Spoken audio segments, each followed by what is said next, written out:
Akong naalaala na may ginawa akong kasalanan. Marami akong naalaala na may ginawa akong kasalanan. Marami akong ginawa na hindi nagustuhan ng iba. O maybe lahat. But I did it for my country. So when you, in your speech po kahapon in front of OFWs in Southern po, Mayor, you said na wala man akong kasalanan. What do you mean by that po? Walang kasalanan. If it means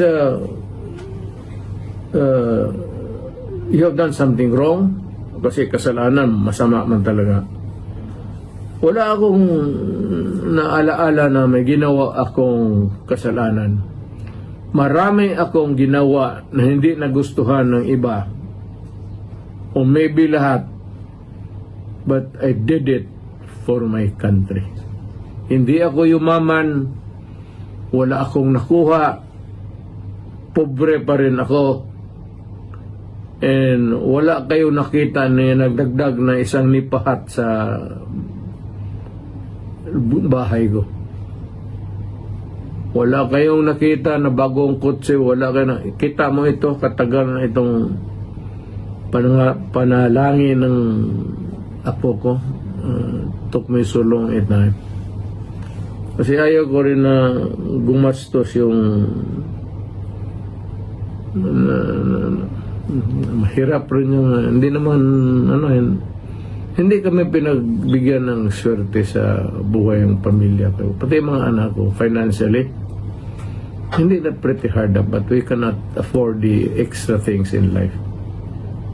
Kung hindi ako mapasok, hindi talaga ito makakita ng Disneyland itong daughter ko. Tagal niyang hinhingi yan sa tatay pati nanay, sabi lang bukas. At tanong-tanong ako, prangka-prangka, hindi naman sabihin daw na wala silang pera, meron, pero it's not the right time to be spending. Okay. So maniwala ako kasi kayong taga Davao, kilala naman ninyo kami, ako mismo. Okay, part of... Alam ninyo yan. Okay po. Whether or not mag-succeed o mag-fail yung destiny will be part of your destiny in life. Yes, Mayor. Fourth question po. Part of your going to the rally, pag mag-endorse po kayo ng PDP laban candidates po, is tulungan natin yung mga 9 candidates para po ma-prevent impeachment